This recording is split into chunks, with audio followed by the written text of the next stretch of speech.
subscribing, and leaving comments.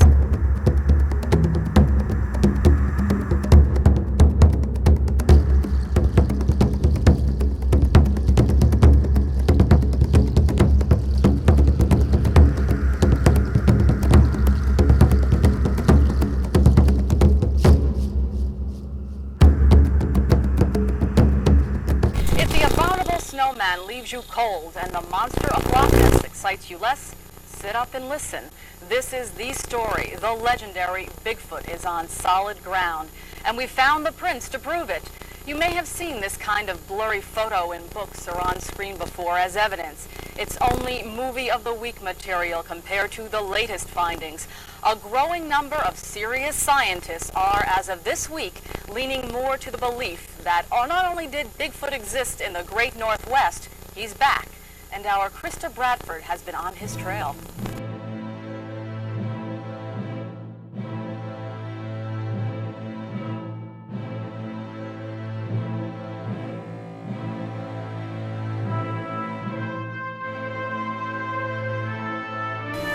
To track down the legendary Bigfoot, you need to track down one legendary big man, 6'5" Paul Freeman of Walla Walla.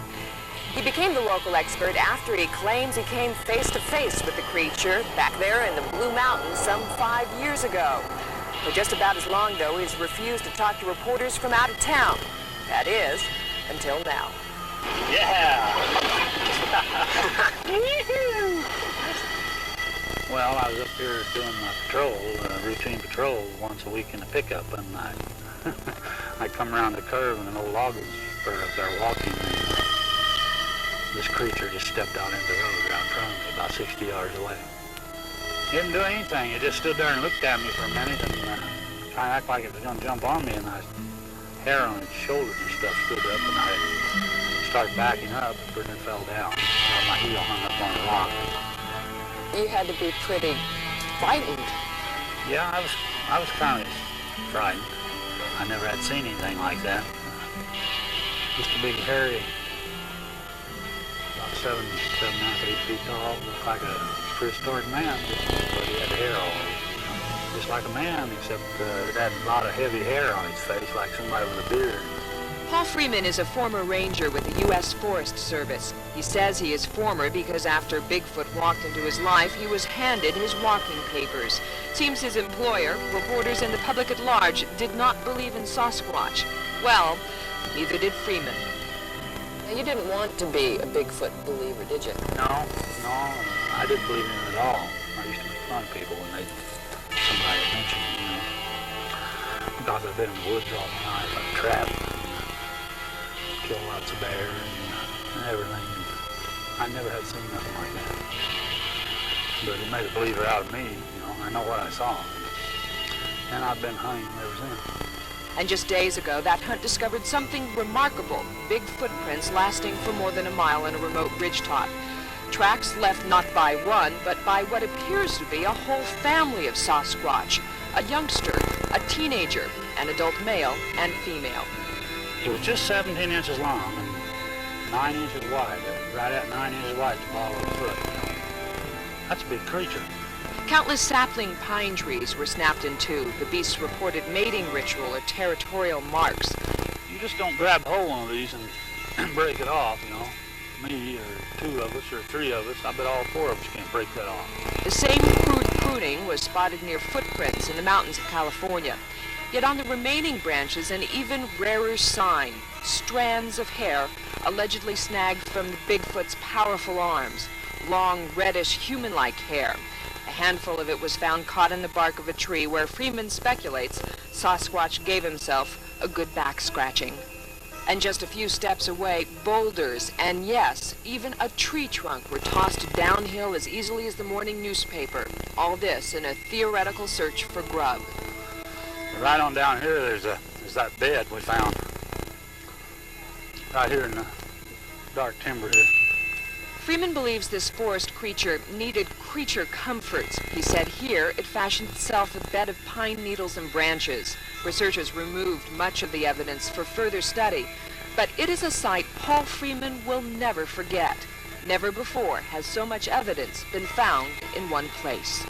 So all along this ridge, you have what looks like Bigfoot footprints, handprints, hair, even a Bigfoot bed.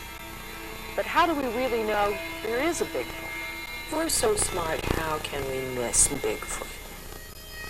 I don't see any great problem in missing it. The problem is locating it. Number one, it's rare. Number two, it's nocturnal. Number three, they avoid people. Number four, they fit the description of just the kind of thing that you'd make up anyway. It's the boogeyman, straight out of the kids' stories.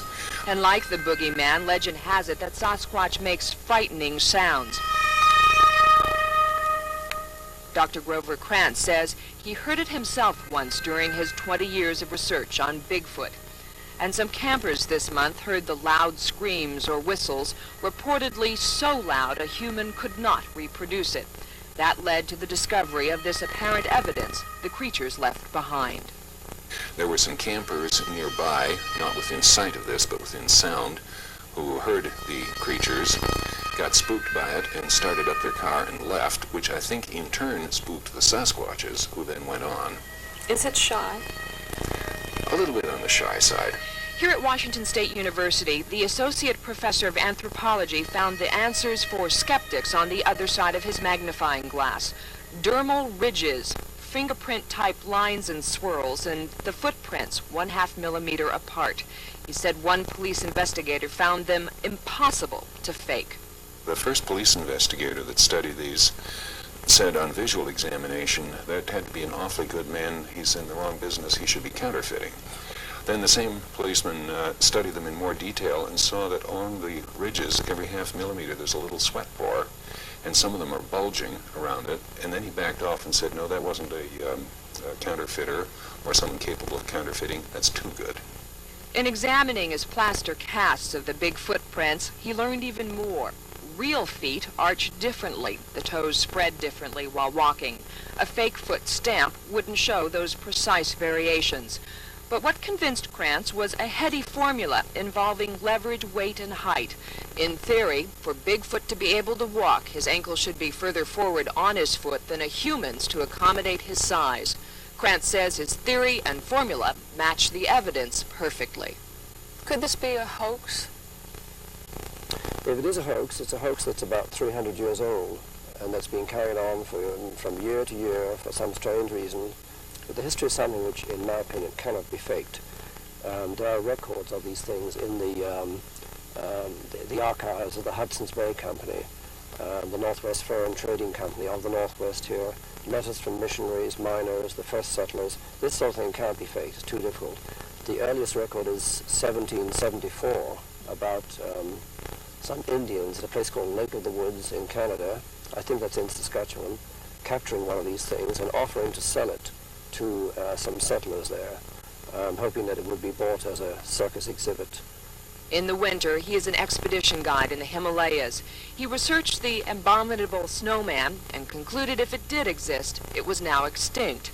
Then the Academy of Applied Science in New England asked Peter Byrne to conduct a serious 10-year study of Bigfoot, a study funded by Harvard and MIT alumni, a study which found circumstantial evidence points to the existence of Sasquatch.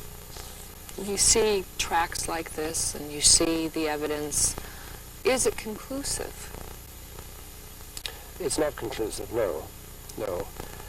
To be conclusive, certainly as far as science is concerned, there has to be physical evidence. In other words, in the form of the real thing, a body if you like.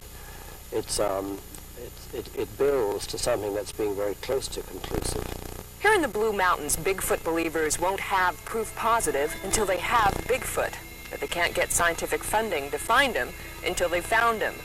So, unless they catch one, it's a classic catch-22.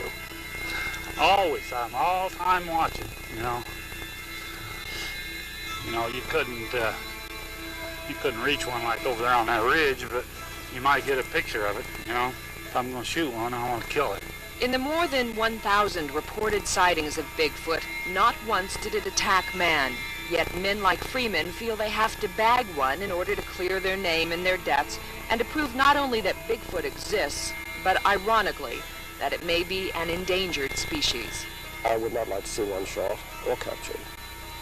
I think the very best thing would be if we could determine an area somewhere where these things stayed for a certain amount of time, and then do a Jane Goodall type study of them and learn more about them. Apart from that, as far as I'm concerned, the best thing is to leave them alone.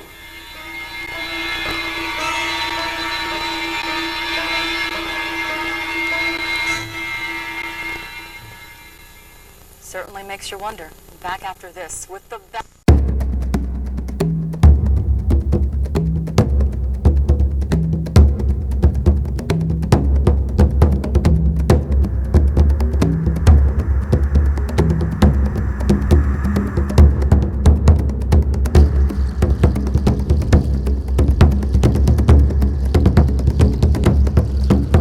If you're enjoying all this rare and unique content, please show your support by subscribing and leaving comments.